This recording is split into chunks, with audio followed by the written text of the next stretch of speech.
Hello, everybody. Mr. Viteri here. Hope you had a great weekend. Let's get right to it. Unit 8, Day 2. So, we're going to continue our conversation regarding pollution, and water pollution is a big topic on the AP exam. And one of the things that we have not really covered yet is heavy metals. And heavy metals can pollute waterways, they can pollute soils, they can even pollute air if they do enter the gaseous phase. And they will enter the gaseous phase through smelting, mining, refinery processes, or even refining petroleum. Um, because as we slowly boil gasoline, petroleum, coal, any of those fossil fuels, they may release lead and mercury. Um, and so we need to be able to capture those or use technologies that are going to take those out of the atmosphere, water, so on and so forth. Because if it enters the atmosphere, it's eventually going to get rain, it's going to enter the soil, it'll percolate. So, what are some of these heavy metals and how do they exist in nature? Well, I checked out this website, and you could link it here when you'd like. And the most common heavy metals, and the ones that I've seen on the AP exam previously, on the old AP exams, and so on and so forth, is going to be arsenic. I've heard cadmium. I think I've heard chromium. Never typically heard as copper and nickel as being one of those heavy metals, but let's just put those up there. And lead and mercury. Okay. So I would do a index card and just understand that these are elements that are in the ground or are in fossil fuels or that are in rock. And when they burn, they can get into the gaseous phase. Or specifically, how do they enter waterways? Well, they could go into the gaseous phase, and then when it rains, some of them can come down. But another way that they could enter is through that refinery process, that acid mine drainage. What does that mean if you don't recall? Well, okay, imagine during the mining process, we're cutting these big rocks and they have a high concentration of probably a valuable material that we want. And so we need to extract that somehow. So what we'll do is we'll expose this ore, aka rock that has a bunch of different materials in it, and we will start to dissolve it using strong acids.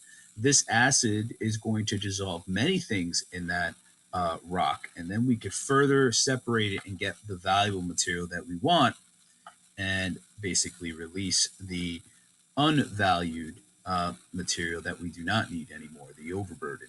And so the acid overburden typically is going to contain arsenic, cadmium, lead, and mercury.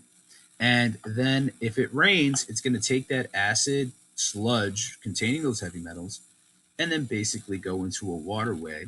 It's going to go downhill because everything goes downhill. It's going to find some type of stream and that can enter a body of water.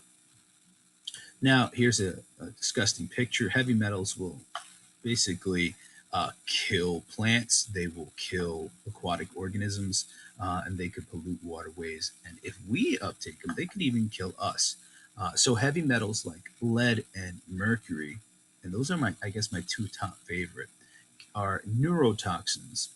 Neuro comes from the word neuron, which is basically a nerve cell. So if you have heavy metal poisoning, let's say particularly mercury, because it's very, very famous. Because if you ever heard of Alice in Wonderland, the Mad Hatter, who used to make hats, I might be getting this wrong. Let me actually Google search that right now. It's either lead or mercury. I'm pretty sure it's mercury.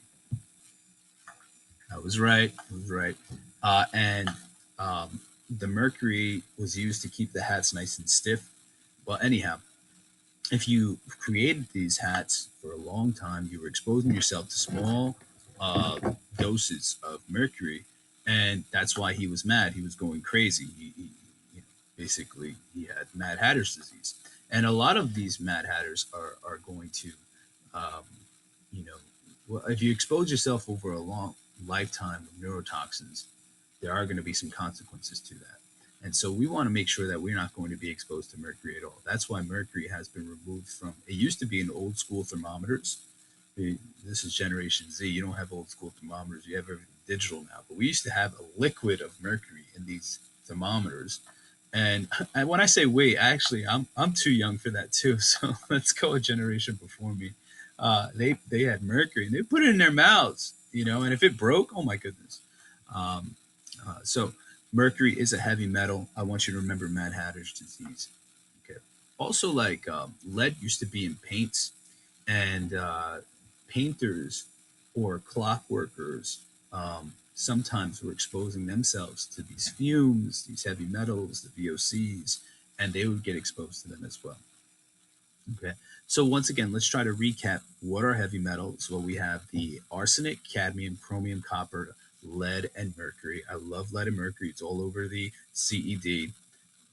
Arsenic is something that you also become familiar with, um, as you'll hear of it often. And arsenic is it's an element. It's in the ground in high concentrations. It can kill you. It's actually what is used in rat poisoning. Okay. Now, during the refining process, this can get into acid mine drainage, and now you have a high concentration of potentially arsenic. Okay, I'm going to talk more about arsenic later, but just understand that that's the principal component of most of our poisons, like arsenic. Back in the day, I used to teach forensics, and you could go to the pharmacy, buy high concentrations of arsenic, and there was this one famous story where this wife killed her husband by arsenic poison. So definitely can kill you outright. Okay. Um, all right. Another way that you can become exposed to lead is by old pipes. Old pipes previous to I would say, previous to the 50s. Um, the drainage pipes for your house or the water lines to your house are just made out of, you know, metal. And one of those metals that they used was lead. Now, over time, those pipes get old. They start to rust. They might be in the ground, so they're not easily removed. And so those pipes can erode. And when you're getting new water in the house, then that water can contain lead. There are tests that you could use to determine that. You can go to Home Depot if you want a private test. The Due to the Safe Water Drinking Act, there should not be any lead in your water. So that's another way that it can enter your system. Old pipes. Lead was also in paint, and it used to also be in gasoline. That's why we have unleaded gasoline now, unleaded. All right. Okay, so hopefully you know a little bit more about heavy metals. They're all typically neurotoxins.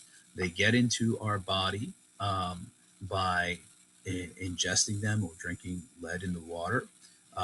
They can also, you know, being exposed to them. Where are they? They could be like in our job if we're messing with a lot of gasolines that are unleaded at this point. But let's just say previously, or um, if we had a certain Mad Hatter's disease, mercury exposed to that as well. Mercury could also go into the water as well. We're going to talk about that in a minute.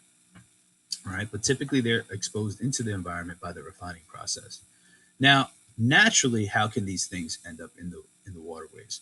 Well, they can end up naturally by volcanic activity because volcanic activity is pretty much smelting in a nutshell, right? It's like melting rock. When you melt rock, it's going to go into the gaseous phase, and so burning coal is going to have release heavy metals.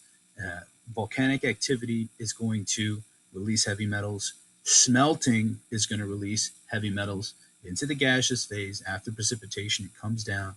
Now it's in a body of water, and this is how we can be exposed to it. All right. Know a couple of things of how heavy metals play a role and try to identify or become familiar with those terms. I would probably write an index card. Cadmium, all right, arsenic, lead, mercury, copper, nickel in high concentrations.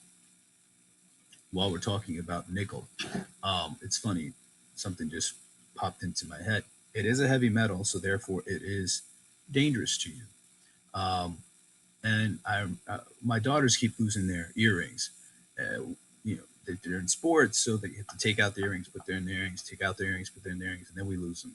And so my wife and I were discussing, well, can we buy a cheaper pair of earrings so they can put in their ears? Um, So why do you put gold or stainless steel in your ears? And let's say if we went to, I don't want to name, since it's on YouTube, I don't want to name one of the fabric stores, but let's say a craft store, and they have those cheap earrings, the cheaper earrings, more affordable earrings. That's a better word. Um, a lot of times, if you look at the package, they'll say nickel free. What is that telling you? Why is it telling you that? Well, it's telling you that this is processed without nickel. And so, therefore, it would be a safer product than something else. I hope that makes sense to you now that you know what a heavy metal is, now that you know it's a neurotoxin, now you know that nickel is a heavy metal. All right, let's continue. So, remember how I was talking about gold specifically? And this might be interesting fun facts. Not fun at all. Interesting, something that we need to fix. Um, and I know we have a big Asian community, so this might um, hit home.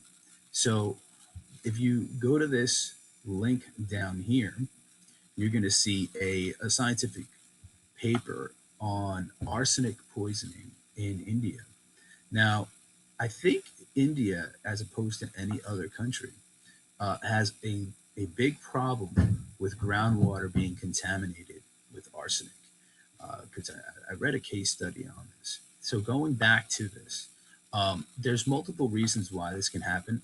I think the areas where you dig a well and you go into the and you try to pump water out, those areas are going to have water that's tainted with arsenic. Now, how could that happen?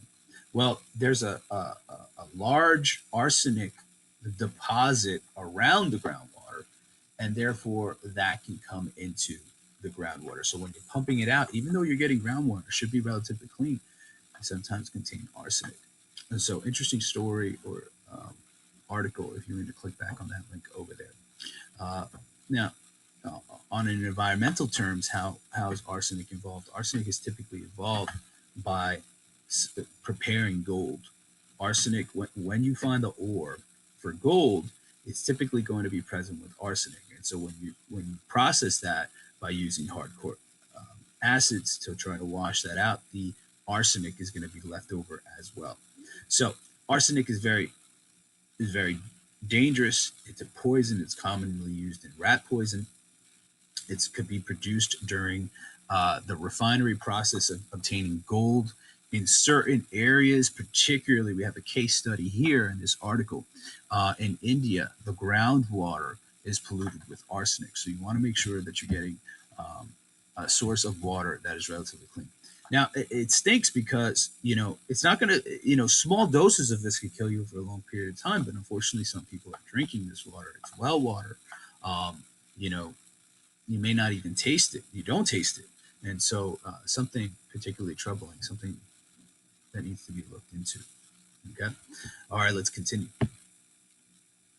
Now we're going to be talking about endocrine disruptors. We spoke about this already. Um, so no gas cap, Gen Z baby. Woo! We spoke about this. No gas. I think the first time I heard that, I thought we were literally running out of gas. And I'm trying to be hip for my 12-year-old. And I think I told her the other day, I was like, I don't know. I was like, we were playing tennis. I was like, hey, you're getting really good at tennis. No cap. And she goes, what are you talking about? So I don't know if no cap is still a thing, but please let me know. You can let me know in the comments. You can let me know. Oh, there's no comments in that puzzle, but there might be a comment on YouTube.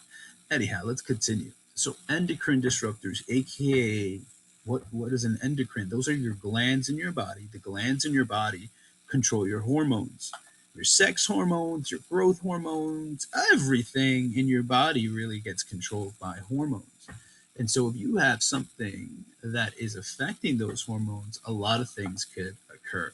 So there are classic case studies that like scientific studies that have shown that uh, high amounts of atrazine causes sex changes. And I'm not even to say high. I think they did it in even low amounts of atrazine. It's going to cause developmental, all right, birth defects. So if I stick to the CED, it says endocrine disruptors can lead to birth defects developmental disorders, gender imbalances in fishes and species. That's the big one. That's the one that's going to make you remember. And so you will have sometimes frogs that are technically males, chromosomally males, but develop female parts. Sometimes you have males with multiple hemipenes. I think that's equivalent to penises in frogs. So there's a lot of developmental issues going on with fish and frogs. Now, why particularly fish and frogs? Well, first, atrazine is the most common herbicide in America. Okay, it has been banned in the European Union, but we continue to use it. So atrazine is a pesticide. It goes on crops. Sometimes it's crop dusted on that. Shout outs to Cam. Cam did not know what crop dusting meant. Now, some of you may be giggling because um, crop dusting can mean a bunch of things, but if you if you didn't know what crop dusting means in the environmental science terms, crop dusting is like, let's say you have an airplane and the airplane is going to pretty much open up a chute, and all this pesticide is going to come down and hit a field. Okay, so it's pretty much letting go of heavy powder, and that is going to, or a spray, or a combination of two, and it's going to lay out your whole field. So if you had, um, you know, you had multiple acres, 500 acres, you could have a guy spray this thing, and this is taking for a long time. You could have an airplane that comes and drops a bunch of pesticides. So let's say the pesticide is on the crop now.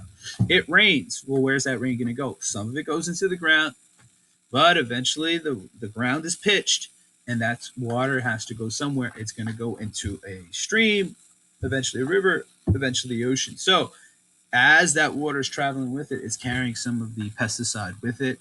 Who lives in the water? Aquatic fish, frogs, amphibians, and they are going to absorb it and then have those developmental disorders.